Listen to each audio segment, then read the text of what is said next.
Una sa lahat, kami po ay nagpapasalamat dahil sa tiwala niyo po kay Sir Raffy. Gayon pa man, ma'am, may nais po ba kayong sabihin patungkol po sa warrant po na hawak po natin? Ako po ay aamin po sa krimen na hindi ko po ginawa, which is binintang po sa akin, and kaya po kami lumapit dito para po sa safety ko po. Kasi ako po yung natatakot na baka po anong gawin nila sa akin sa loob dahil nga po dyan sa binintang na kaso sa akin na hindi ko naman po ginagawa. Okay. Ikaw ay 19 years old. Yes.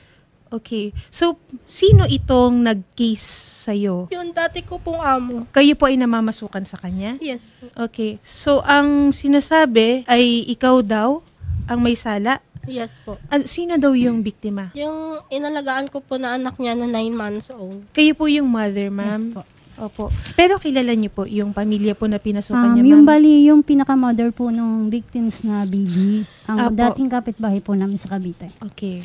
And yung nanay po nung bata, nakausap niyo na po? Simula po nung last na punta namin doon receive po namin ng Sabrina, simula po nung hindi na po. Okay. Ikaw, Ariana, nakausap mo ba yung nanay nung bata?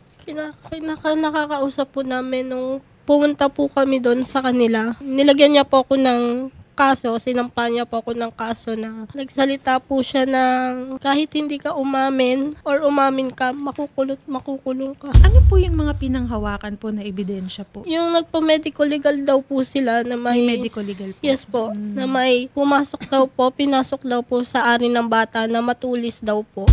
Okay. Ma'am Cherry, may nais po ba kayong sabihin sa anak po ninyo?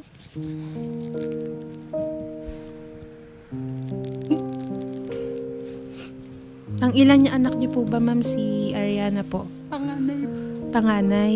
So si Ariana po, siya po ay tumutulong sa inyo sa bahay po. Bali, ako po nasa Cavite, nagtatrabaho po. Siya po nasa bahay ng parents ko. Alam niyo po yung pagpasok niya po bilang babysitter, ma'am? Hindi ko po nalaman. Kasi hindi po siya sa akin nagpaalam. Nalaman ko na lang po nandun na.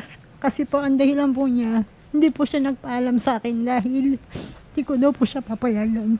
Okay. Ikaw, Ariana, may nais kang sabihin sa mami mo? Pasensya na po kung hindi po ako nagpaalam dahil po doon na napahamak po ako. Kaya po nahingi ako ng pasensya sa inyo. Ma'am, itanong ko lang, Ma'am Ariana, gaano katagal niyo po inalagaan yung baby? 2 months and a half lang. 2 months and a half. Ito ba'y pangalawa mo ng inalagaan o una? Madami po. Madami ka nang inaalagaan. So sa kanila ka lang nagkaroon ng record? Yes po. Nais ko pa sanang i-discuss yung any na detalye ng case, kaya lang ito kasi nasa court na. Paliwanag ko rin lang na kukunin ka in the custody na ng ating mga kapulisan at magkakaroon ka naman ng pagkakataon para mailahad din at maibigay din yung panig mo. Ganyan naman ang ating ang batas, no? May proseso talaga tayo na dapat sundin at maganda na kinikilala mo ang batas at hindi mo tinatakasan. Mahirap yung magtatago, mahirap yung aalis ka, magbabago ka ng anyo o kung ano man. Ang katotohanan naman ay lilitaw at lilitaw. Talaga. Papasukin na po natin yung ating mga kaibigan, no? Yes. Sa Police Station 5 Mandaluyong City PNP sa pangunguna po ni Police Staff Sergeant Rex Corapan and Patrol Woman Valerie Kagurungan. And yung sa ating warrant section po na si Police Staff Master Sergeant Mark Anthony Sierra. At sila po ay taga Mandaluyong City PNP. Yes. Magandang hapon po mga ma'am and sir. Magandang hapon po. So sir, eto na po, sumuko po sa Wanted sa radyo, no? Raffy Tulfo in Action.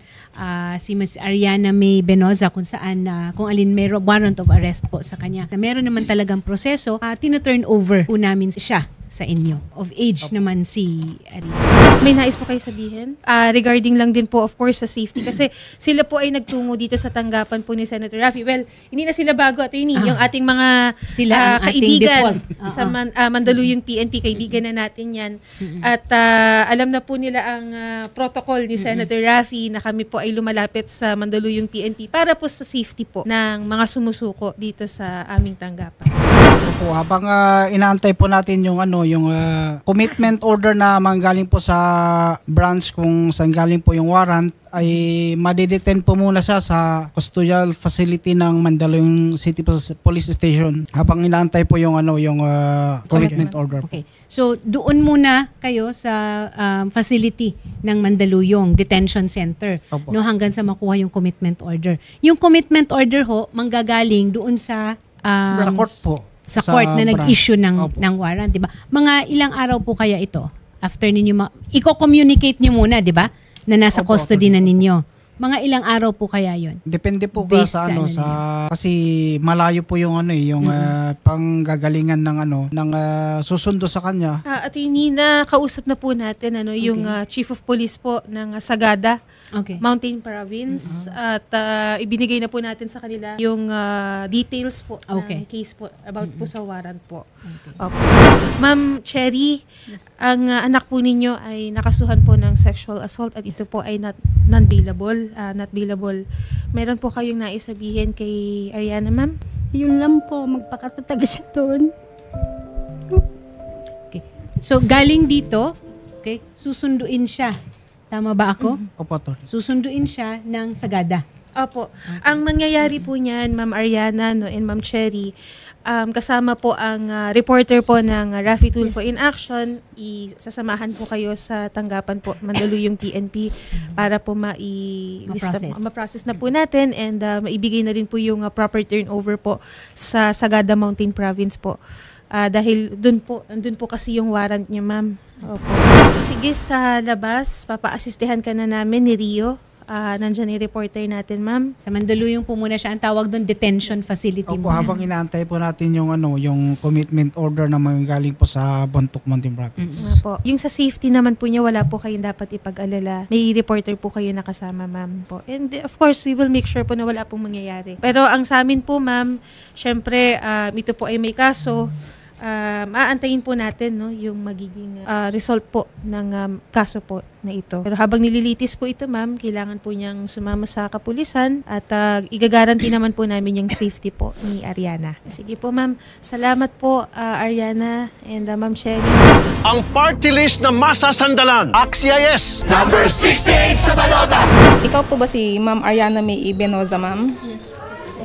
Ma'am, ikaw po ay inaaresto namin sa bisa ng warrant of arrest na may criminal case number na 2025-2-4-4, 2025-2-4-5, and 2025-2-4-6 sa kasong 3 counts ng sexual assault in relation to Section 5B of RA number 7016 na nilagdaan ni Judge Gaslito A. Dumpayan ng Branch 12, Bontoc Mountain Province noong February 11, 2025, ma'am. Ma'am, ikaw ay may karapatang manahimik at magsawalang kibo.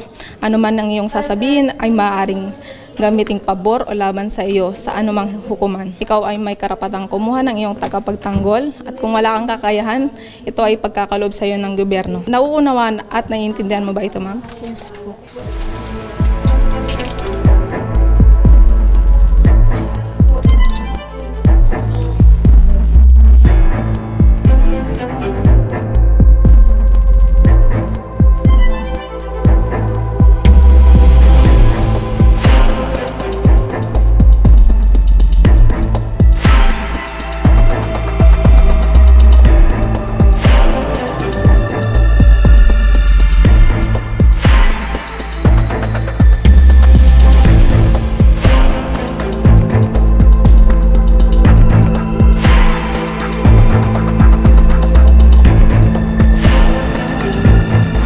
Ma'am, ngayon po na i-turn over na natin ng maayos itong si Ariana dito sa Mandaluyong City Police Station. Mayroon ka bang nais na mensaheng gustong iparating para kay Idol Rafi? Nagpapasalamat po ako kasi matutulungan po yung anak ko na magkaroon ng protection sa loob. Yun lang po. Ma'am, mensahe mo para sa anak mo para tumibay naman yung loob niya habang nandito sa Mandaluyong City Police Station. Ayun lang po, magpakatatag siya kasi kahit nandito siya sa loob, nakasuporta pa rin po yung buong pamilya namin sa kanya. Again, ma'am, maraming salamat po sa tiwalang ibinigay niyo po sa programa ni Idol Rafi, pati na rin mismo kay Idol Rafi. Thank you po.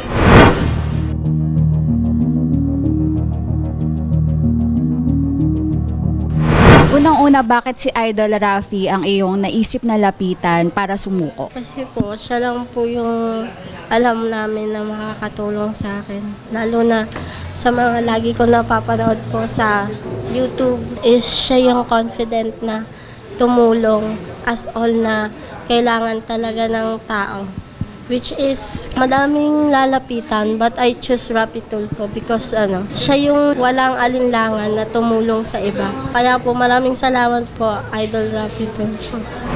Meron ka bang mensahe para dun sa pamilya ng biktima? Sa kanila po, wala naman na po. Ang masasabi ko lang po, alam naman po ng Diyos kung sino yung tunay na may gawa. Tsaka lalabas at lalabas pa rin po yung totoo kung sino talaga. Thank you so much for all. Lalo na hindi nyo kami pinabayaan. Starting nung nasa labas, nakapasok, lalo na yung na-turnover ako dito. Thank you so much po kasi maayos po akong na-surrender dito and God bless po. Thank you. Again, ma'am, maraming salamat po sa tiwalang binigay mo sa programa ni Idol Rafi, pati na rin kay Idol Rafi.